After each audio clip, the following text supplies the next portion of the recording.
6 फरवरी 2023 तुर्की में सदी का सबसे शक्तिशाली भूकंप आया था। चारों तरफ तबाही का मंजर था। हजारों लोगों की जान गई थी। तब भारत ने 24 घंटे के अंदर सबसे पहले तुर्की की मदद की थी। इंडियन एयरफोर्स का एक विमान 6 टन राहत सहायता लेकर तुर्की गया था। 4 और विमानों में इंडियन आर्मी का एक फील्ड हॉस्पिटल, डॉग स्क्वाड और 50 लोगों की मेडिकल टीम भेजी गई थी। इसके अलावा भारत ने 7 करोड़ रुपए का आर्थिक सहयोग भी किया था। तब तुर्की ने भारत को सच्चा दोस्त कहा था, क्योंकि भारत ने तुर्की के लोगों की जान बचाई थी। बदले में तुर्की ने क्या किया? साबित किया कि वो एक एहसान फरामोश मुल्क है। उसने मदद करने वाले देश भारत की पीठ में छुरा भोंका। लेकिन हम ये बात क्यों कर रहे हैं? तुर्की ने ड्रोन बनाए और ऐसे मुल्क को दिए जो आतंक और आतंकवादियों का सरपरस्त है, जहां दहशतगर्दी करने वालों को लेयर्ड सिक्योरिटी दी जाती है और उनके जनाजे को स्टेट ऑनर दिया जाता है। जब भारत की सेना ऑपरेशन सिंदूर चला रही थी, तब भारत के तमाम बॉर्डर एरियाज में ड्रोन नजर आए। ये वही ड्रोन थे जो तुर्की ने पाकिस्तान को दिए थे। उनका नाम था सोनगार ड्रोन, एक तरह का अनमैन्ड कॉम्बैट एरियल व्हीकल, जिसमें टारगेट को पहचान कर खत्म करने की अद्भुत क्षमता होती है। इसकी रेंज 5 से 10 किलोमीटर होती है। इसमें कैमरा से लेकर ऑटोमेटिक मशीन गन तक लगी होती है। यह तुर्की का पहला आर्म्ड ड्रोन सिस्टम है और क्रॉस बॉर्डर मिलिट्री ऑपरेशंस के लिए इस्तेमाल किया जाता है। भारत के कई राज्य हैं जिनकी सीमा पाकिस्तान से लगती है। उनके शहरी इलाकों में कामिकाजे ड्रोन के मलबे भी मिले। और मजे की बात देखिए, तुर्की ने यह ड्रोन किसको दिया? भारत के पक्के दुश्मन पाकिस्तान को। तुर्की ने इस बात का ख्याल भी नहीं किया कि भारत ने बेहद कठिन समय में उसकी मदद की थी। तुर्की ने भारत की मदद का बदला कुछ इस तरह चुकाया, उसके दुश्मन को और मजबूत करके। इसके अलावा ऑपरेशन सिंदूर से ठीक पहले तुर्की का C-130 हरक्यूलिस सैन्य विमान भी पाकिस्तान पहुंचा था। यह जानकारी सामने आने पर तुर्की ने कहा कि उसमें हथियार नहीं है, पर युद्ध के समय दूसरे देश का विमान आपके देश में फूल लेकर तो आता नहीं है। तुर्की ने पाकिस्तान की मदद के लिए एक युद्धपोत भी भेजा था। भारत और पाकिस्तान युद्ध खत्म होने के ठीक पहले तुर्की ने पाकिस्तान का समर्थन तक कर दिया था। चीन के साथ तुर्की ने भी पाकिस्तान का साथ देने की बात कही थी। तुर्की की इन हरकतों को देखते हुए देश के लोगों ने भी कुछ फैसले लिए हैं। तुर्की के बहिष्कार का फैसला, अलग अलग तरह से और अलग अलग मंचों पर तुर्की का बॉयकॉट किया जा रहा है। ये बॉयकॉट केवल सोशल मीडिया तक सीमित नहीं है, बल्कि समाज और सड़कों पर भी हो रहा है। व्यापार, कारोबार से लेकर शिक्षण संस्थानों तक देश की जनता इस बॉयकॉट में सरकार के साथ खड़ी है। JNU की कुलपति हैं शांतिश्री धुलीपुरी पंडित। उन्होंने कहा, हमने तुर्की के इनोनू विश्वविद्यालय के साथ अपने समझौते को तोड़ दिया है। JNU में तुर्की भाषा पढ़ाई जाती है। ऐसा भी हो सकता है कि आने वाले समय में यह भी रद्द कर दी जाए। दिल्ली की जामिया मिलिया इस्लामिया यूनिवर्सिटी ने तुर्की के सभी एजुकेशनल इंस्टीट्यूट से जितने MOUs थे, सब तत्काल प्रभाव से निलंबित कर दिए हैं। दिल्ली यूनिवर्सिटी ने भी तुर्की के साथ हर तरह के MOUs का रिव्यू किया है। ऐसे ही कानपुर यूनिवर्सिटी ने तुर्की की इस्तांबुल यूनिवर्सिटी के साथ साइन किया गया MOU रद्द कर दिया है। देश की प्रतिष्ठित यूनिवर्सिटीज का ऐसा कदम उठाना बताता है कि वो देश और देश की सेना के साथ खड़े हैं। अगर कोई भारत के विरोधियों के साथ है तो यूनिवर्सिटीज भी उनकी खिलाफत ही करेंगी। देश के शिक्षण संस्थानों ने तो अपना मत साफ कर दिया है कि कन्फ्लिक्ट के दौर में उनका स्टैंड क्या है। मुंबई के छत्रपति शिवाजी इंटरनेशनल एयरपोर्ट का तुर्की की कंपनी सेलेबी से कॉन्ट्रैक्ट था। भारत सरकार ने वो भी रद्द कर दिया है। ये कंपनी मुंबई एयरपोर्ट की 70% फ्लाइट्स का संचालन करती थी। सेलेबी का दिल्ली के इंदिरा गांधी इंटरनेशनल एयरपोर्ट समेत कई हवाई अड्डों से कॉन्ट्रैक्ट था, लेकिन सरकार की कार्रवाई के बाद नहीं रह जाएगा, क्योंकि तुर्की आतंकवाद से हो रही जंग में आतंकवाद को पनाह देने वाले पाकिस्तान का समर्थन कर रहा था। सरकार की तरफ से उठाया गया यह कदम तुर्की के लिए सेटबैक से कम नहीं होगा। सरकार के अलावा व्यापारियों का मत बहुत अलग नहीं है। महाराष्ट्र के पुणे से लेकर राजस्थान के उदयपुर तक देश के व्यापारियों ने भी तुर्की से आने वाली वस्तुओं का बहिष्कार किया है। पुणे में तुर्की के सेबों की बिक्री पूरी तरह बंद कर दी गई है, जबकि यहां तुर्की के सेबों का बाजार लगभग 1200 करोड़ रुपए का है। गाजियाबाद की साहिबाबाद फल मंडी में भी तुर्की के फलों का बहिष्कार किया गया है। फलों के बाद उदयपुर में तुर्की से आने वाले मार्बल्स का बॉयकॉट किया गया है। भारत में आयात किए जाने वाले मार्बल का 70% हिस्सा तुर्की से ही आता है। अब ये इंपोर्ट पूरी तरह बंद किया जा रहा है। इस कदम से भारत का नुकसान होगा या फायदा, ये तो समय ही बताएगा, लेकिन तुर्की का नुकसान तय है। ट्रैवल कंपनी मेक माई ट्रिप का कहना है कि पिछले एक हफ्ते में अजरबैजान और तुर्की के लिए फ्लाइट्स की बुकिंग में 60% की कमी आई है। वहीं इन दो देशों के लिए कैंसिलेशन 250% तक बढ़ गए हैं। भारत की कई बड़ी ट्रैवल कंपनीज जैसे एक्सिगो, ईज माई ट्रिप और कॉक्स एंड किंग्स ने तुर्की की सारी बुकिंग्स पर रोक लगा दी है। Travel agents association of India ने अपने सभी सदस्यों से कहा है कि वो तुर्की के टूर पैकेज का प्रचार न करें।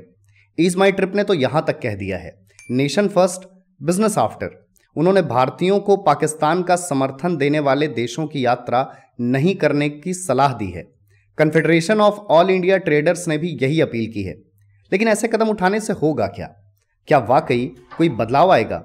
2024 में 3.3 लाख भारतीयों ने तुर्की की यात्रा की थी और तुर्की जैसे देश की 10 से 12% अर्थव्यवस्था पर्यटन पर निर्भर करती है। अगर ये बॉयकॉट ऐसे ही चलता रहा तो इसका असर तुर्की की अर्थव्यवस्था पर पड़ेगा, फिर उसका हाल भी मालदीव जैसा होगा। अब अगर आर्थिक मोर्चे पर बात हो ही रही है तो ये भी समझ लेते हैं कि कौन कहां स्टैंड करता है। इंडिया का जीडीपी 4.19 ट्रिलियन डॉलर है, वहीं तुर्की का जीडीपी महज 1.46 ट्रिलियन डॉलर है। भारत और तुर्की बड़े ट्रेड पार्टनर भी हैं। 2022-23 वित्त वर्ष में भारत और तुर्की के बीच ट्रेड 13.8 बिलियन डॉलर के आसपास था। 2023-24 में यह 10.43 बिलियन डॉलर का रहा। इसके अलावा तुर्की की कालीन, फर्नीचर, वहां की चीनी मिट्टी की चीजें, बुने हुए कपड़े, ceramic tiles, cherry, dry fruits और ऑलिव ऑयल जैसे उत्पादों का भारत में बड़ा मार्केट है। तुर्की के home appliance, food sector, fashion, pharma और कॉस्मेटिक्स के कई प्रोडक्ट्स की भारत में काफ़ी डिमांड है, लेकिन लोगों के रुझान से लगता है कि बहुत समय तक नहीं रह जाएगी। इन नंबर से एक और बात साफ हो जाती है कि भारतीयों के साथ साथ भारत सरकार भी और बड़े फैसले लेती है तो उसका प्रभाव तुर्की की अर्थव्यवस्था पर पड़ेगा। लोगों के बहिष्कार का सिलसिला जारी रहा तो कुछ ही समय में तुर्की को पाकिस्तान का समर्थन करने की कीमत समझ आ जाएगी। आनी भी चाहिए। ये युद्ध सिर्फ भारत और पाकिस्तान की सरहद तक सीमित नहीं था। वो देश भी इस जंग से बहुत दूर नहीं थे जो पाकिस्तान के साथ नजर आए। इस युद्ध ने हर उस देश की सच्चाई से पर्दा उठाया जो किसी न किसी तरह से आतंकवाद का हिमायती है।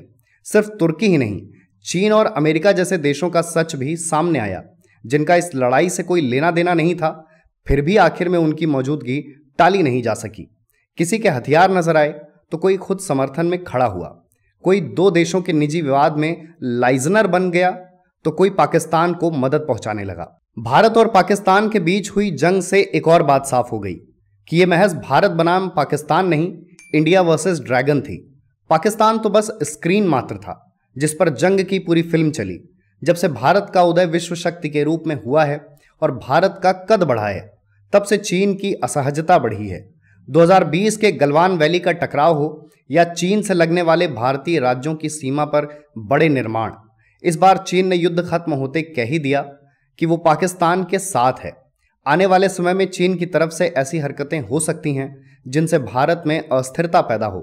भारत को कभी न कभी चीन का सीधा सामना करना ही पड़ेगा, इसलिए जंग की तैयारी चीन के हिसाब से होनी चाहिए।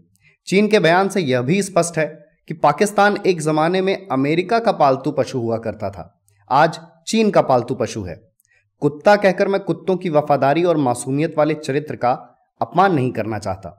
पालतू पशु होने के नाते पाकिस्तान कभी न कभी अवश्य काटेगा, लिहाजा भारत को उसका भी सटीक उपचार करना पड़ेगा। भारत के सामने चुनौतियां तमाम हैं। दुनिया की एक महाशक्ति अमेरिका उसके साथ नहीं है और बिन पेंदी का लोटा अलग बनी हुई है जिसका कोई स्टैंड ही नहीं रह गया है। दूसरी महाशक्ति चीन खुलकर आपके पड़ोसी का समर्थन कर रही है। भारत का पुराना दोस्त रूस अपनी ही लड़ाई में उलझा हुआ है। अब 1970 या 1990 के दशक वाली दुनिया नहीं है, ये 2025 है। वो जमाना अलग था जब सिर्फ गोला बारूद के जरिए जंग जीत ली जाती थी। अब कूटनीति नाम का फसाद भी है जिसे हम और आप डिप्लोमेसी कहते हैं। भारत का एक गलत कदम और पूरा देश 50 साल पीछे। 5वीं सबसे बड़ी अर्थव्यवस्था, high speed train, space missions, world class highways और विश्व गुरु बनने का जटिल स्वप्न सब एक झटके में शून्य पर सवार हो जाएगा। ये जंग फ्रंट पर जितनी दिल्ली बनाम इस्लामाबाद थी, बैकएंड पर उतनी ही वॉशिंगटन बनाम बीजिंग थी। साल 2020 के बाद से ही अमेरिका और चीन के बीच भू राजनीतिक प्रतिस्पर्धा बढ़ी है क्योंकि एशिया शक्ति प्रदर्शन का केंद्र बनता जा रहा है। इसलिए यहां जंग का स्केल ही कुछ और है। हर मोर्चे पर टकराव महज एक गलत कदम की दूरी पर है। एशिया में केवल भारत ही है जो चीन का सामना करने की स्थिति में है। भले पूरी तरह न हो, पर फिलहाल कोई और विकल्प नहीं है। इसलिए अमेरिका ने भारत को इंडो पैसिफिक स्ट्रेटजी में अपने साथ रखा, जिससे चीन की ताकत एक दायरे में हो। वहीं चीन पाकिस्तान की मदद से भारत पर दबाव बनाना चाहता है, जिससे अमेरिका का प्रभुत्व एशिया में न बढ़े। उसने चीन पाकिस्तान इकोनॉमिक कॉरिडोर भी बनाया। इन सब के बीच भारत ने कश्मीर के मुद्दे पर अमेरिका की मध्यस्थता का प्रस्ताव ठुकरा दिया। भारत का साफ कहना है कि ये बायलैटरल इशू है। पाकिस्तान से जब भी बात होगी पीओके पर ही होगी। अमेरिका ने भी युद्ध के दौरान साबित किया कि वो किसी का सच्चा साथी नहीं है।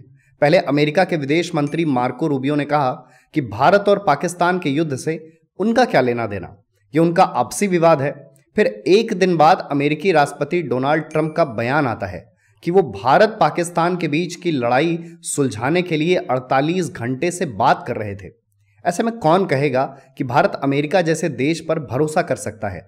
वहीं जिस तरह तुर्की, चीन और कतर जैसे देशों ने पाकिस्तान का समर्थन किया है, उसका एक और मतलब निकलता है कि ये लड़ाई भारत बनाम पाकिस्तान नहीं, बल्कि भारत बनाम ऑल है। ऐसे में आने वाला समय भारत के लिए कठिन हो सकता है, पर भारत जब उससे निकल कर आएगा तब उसकी पहचान भी एक महाशक्ति के रूप में होगी।